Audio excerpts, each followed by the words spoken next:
Hey everybody, and welcome back to Kerbal Space Program RP-0. This is the Twitch live stream recap from last Sunday's broadcast, where we were working on a new habitat module for Harmonia Station in orbit of Mars. I wanted to build something that was a little cleaner, a little roomier, and something a little, I don't know, I guess more thought out than just some habitat modules stacked together with some docking ports. I did also want to maintain connected living space compliance. The lab that we're adding now is just representative of what is already out at Harmonia Station. That's part of it that is going to be staying. There's also a life support tank that will be attached, or that is attached below that will be staying also. But I do want to replace the original station core, which had the habitat module and, I don't know, some life support supplies in it, with something a little cleaner looking, maybe a little roomier, as we at some point will have up to 6 crew inhabiting that station. I think we're probably going to need a little bit more room for all of them to hang out and spend the excessive amount of time that they will be sitting in Mars orbit. So this was the initial design that I came up with. This is half of the ring, just trying to get everything kind of even and balanced out. This is fully connected living space compliant as it sits right now. Those tubes connecting the 4-person crew modules are passable, and then when we double it over, we get the complete ring of 6 units, which, albeit, looks a little weird, quite a bit more weird than I guess I really wanted it to be. So we're gonna kind of scrap that old design and try rotating these crew cabins up 90 degrees, which there was a better way to do this. I just did it this way because, well, I did. But anyway, we can make a much cleaner ring this way, and through clipping stuff in, we can get that down to 4 modules, which, I mean, technically will hold 4 Kerbals apiece. So that gives us room for 16, although I think with 6 people inhabiting the station, that should be more than adequate living space for all of them. And then once we get just the side tanks lined up and everything copied over correctly, we get a more accurate representation of what this ring, I think, will actually look like. And I'm actually kind of proud of that. I think it looks pretty daggone cool. But we also need a docking hub assembly, which is going to go on the top here through another bit of connected living space compliant tubes. That tube's too big. We'll go with a smaller one, double it out to make a docking hub. And that's a single arm. We're going to copy that over 4 times, but we're also going to try to tuck it in just a little bit. There's no reason for it to sit quite that far out. It looks a little awkward, in my opinion, but yeah, it doesn't want to stay centered when we do that. So we'll actually have to clip the docking hub, the, I don't know, 6-way port thing down a little bit, and yeah, because you can see it there. It moves off to the side when you move it too far. Holding shift doesn't rectify it, unfortunately. So we'll move the main hub down. The top part sticks out a little bit, but that shouldn't really matter. The docking port there is going to kind of cover that up, and there is our docking hub adapter. And honestly, I think that looks pretty cool. It's going to be interesting to try to dock that on the top of the lab, but I think it's going to kind of force its own fitment, which will be nice. The other thing that we're going to need for our station is going to be more adequate power supply, because we're using a lot more pods that consume a lot more power, so we're actually going to need to up our power generation quite significantly. This was my initial idea, was to make a 2 arms of solar panels that would extend down and have the panels extend like this, but they kind of limit each other.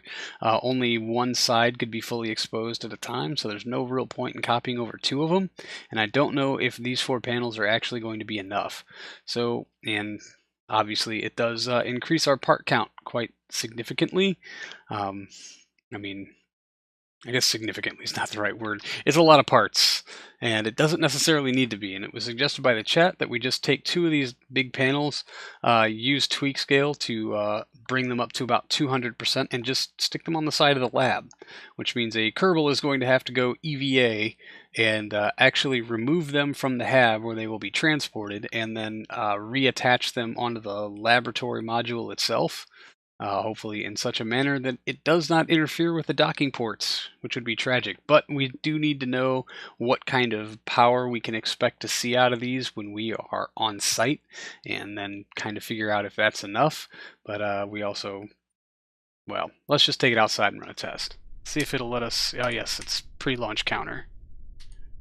So let's, whoop, all right, there we go. What do we got here? Oh man, is that almost 10 kilowatts? I mean, I think it's bouncing between 7 and 9, I can't tell. That's keeping that topped off. So let's just, I mean, maybe it's bouncing between 8 and 9. Let's say 8 for the low end, so we're going to get 4 kilowatts per panel at Mars, roughly. And you have 25 tons. We need to put life support supplies in some of these just to make sure we've got some excess. That's not bad at all.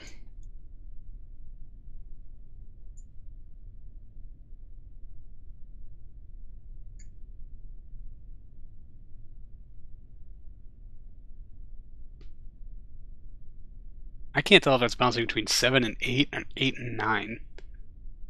It looks like a 7. I can't tell.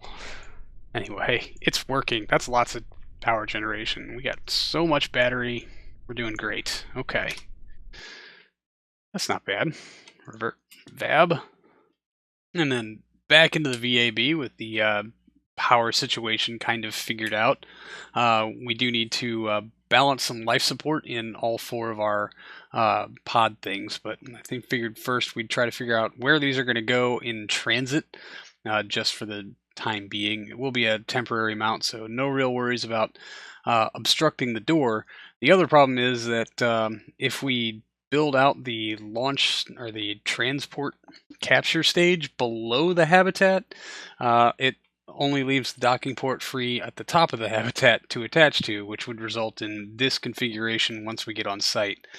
Which, while it still works, I'm just not quite as happy with it, I guess, as I could be. I mean, it doesn't look nearly as good as it does with the laboratory on the bottom, which is where I would like it to be. That just looks way better, and I think gives us way more clearance on the docking ports, which is kind of what I was worried about. So we're going to load up 6 Kerbals into here, and then start to go through and balance out one by one all 4 of these crew cabins. It does take some time. We don't even really actually bother to fill them all the way up because, well, we want to, with a capture stage or a transfer stage, we want to keep it under 100 tons so that we can put it up on a DN6BL, which is a basically a DN6 with a with radiators and solar panels on the B upper stage to preserve some of that cryogenic liquid hydrogen to aid in its propulsive capture around Mars. I would like to not have to put 100 tons through Aero capture. That's real stressful, it turns out. And trying to lean more towards propulsive capture means we need to start making some sacrifices as far as how much tonnage we ship out each time, at least until maybe we've got our next generation of launchers ready to go. But I would like to get this out to Mars just as soon as possible, because it looks pretty good here in the VAB, but it's going to look even better when it's actually in service and we can use it. More accessible docking ports, full CLS compliance. Oh, it's going to be great. So I think we've got 2 more of these left to balance out. Man, this took a long time. It really should not have, especially since we were just basically copying over values to each one and making them all the exact same. 1 left to go, so you can imagine how boring this must have been for the live stream. I promise you, they're not all quite that terrible. But this is the last one, just the electric charge to top off, check our values, and that's all 4 of them. So now we will move these solar panels back over. Of course, there's no symmetry across any of those hab modules, so unfortunately. But now we will build out a transfer stage of sorts just to kind of see what we're dealing with as far as what kind of delta V we can get. And it was suggested that maybe we should put the new engine on the bottom of this, the new experimental lander engine. There it is, looking great as always. And even with default tanks, and which are not highly pressurized, we're still getting well, we should probably put fuel in all of them first. Nearly 4,500, 4,900 meters per second, which should be enough to actually capture around Mars all on its own, even if the B upper stage doesn't provide much help, which it absolutely will. Considering the tonnage of this thing, even with this pretty heavy capture stage, we'd probably be looking at almost a kilometer per second in excess delta V from the B upper stage, plus another 5 from our capture stage. I'm really hoping that's going to be enough to capture into a Mars orbit. And I guess that depends a whole lot on our approach. But the big issue here is that we want this thing on this side so that that docking port is free to dock to the lab when we bring it on site. So we will just rotate the two cores upside down, or rather, I guess more right side up in this particular instance. Grab the whole thing and flip it. Ta-da! Problem solved, right? Now we don't actually need that conial tank anymore, which does hurt our delta V a little bit, brings us down to about 4.6 kilometers per second. But we're actually going to include some fuel in some of these high pressurized connected living space tanks that don't have much capacity, but they're highly pressurized. And I figure when we get the crew in there, we'll drain them out just for being legit or something. And also, we're going to need something highly pressurized to fire the RCS thrusters. But we're also going to need a core on here. It's a good thing that I actually noticed at some point that we are at 75 tons total.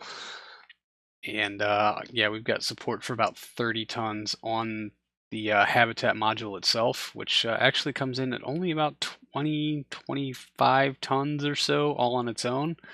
And this KIS container, we also noticed, is passable and would make a very nice addition and a good place to store things. And since crew can move through it, we maintain our connected living space compliance. We'll actually just rotate a little bit, get rid of those yellow stripes, and I think that actually helps our aesthetic quite a bit. And then we'll just include some struts to make sure this thing stays nice and rigid, although, yeah, part count. I was constantly being reminded of part count. But I think, honestly, even with the capture stage, we're sitting at something like 30 some odd parts. But yeah, without that adapter cone tank thing, we'll extend the primary tank. We'll switch it to a balloon tank, but we'll leave a service module on the bottom so that we can maintain pressurization for these thrusters. And we're still looking at about 5 kilometers per second. We will need to add an additional set of thrusters to the habitat itself just so we can maintain balance during docking. They will be removed by crew once we are on site, just to kind of aid things and bring the part count down. They've got a big bin there right at the bottom of the habitat where they can store them until they can be shipped home or deorbited on top of something else. But we just want to check for thruster firing, considering the tank types and placement, so we'll take it outside and run ourselves a little test. Come on, there you go. Oh, it's already wiggling on that docking board. That does not bode well. RCS. Okay, yeah, it looks like we're getting reactions from all the thrusteries. Fantastic. That's cool. Okay, throttle to 0. Oh, that was...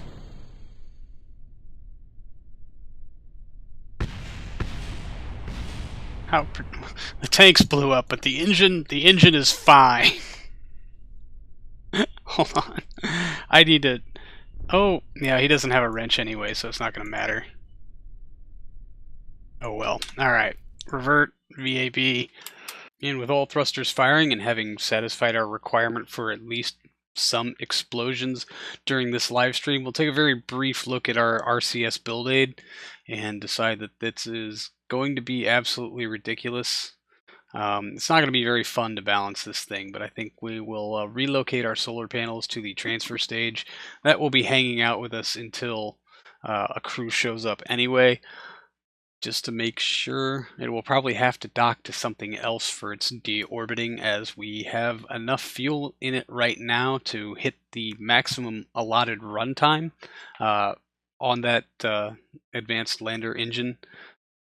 So it may very well be pretty much burned up by the time it needs to deorbit. But, you know, these things happen. So trying to figure out a better place to temporarily stash these massive, massive solar panels, which are under a ton, by the way. So a single Kerbal can move them on EVA. That was one of the other things that we had to check for. Yeah, utilization is not what I meant to adjust there, but trying to find out the right balance and placement of fuel for how we can get these thrusters somewhat lined up. But yeah, it doesn't look good. So that's just going to be one other thing that I'm going to have to fiddle with on my own later. But in the meantime, we will bring out our DN6BXL and then bring the launcher above ground, because that's a thing. Make sure that we're entirely above board, and we'll eventually check all of our fuel tanks for fuel levels. But as you can see down here, radiators on the bottom part, 2 big solar panels to extend the life of the cryogenic fuels. Everything else here looks fueled up, and our delta V numbers look pretty good. We got a total of 20 kilometers per second, rounding up, I should say. 19,162. Generally speaking. We'll just get some struts on here, and then of course we have to pick a paint job for our transfer stage. So we will kind of go old school with it, the Soyuz and the cryogenic orange on the bottom, just to honor our forefathers. But all in all, I think it looks pretty good. I think we are going to take the solar panels and we'll actually put them on extenders, little truss pieces, so that they're not clipping into the docking ports, and we can put them a little beyond the fairing adapter so we can actually use them in transit. I think they will be well suited to help provide power for the mission as a whole. We'll just scale that truss piece up to 200%. And in this location, it looks legit. It's attached. It does not clip into the docking port. It is beyond the fairing base, so we can use them while still attached to the B upper stage. And all in all, I'm pretty happy with this. Oh, I did forget to remove that other solar panel. I'll have to check into that later.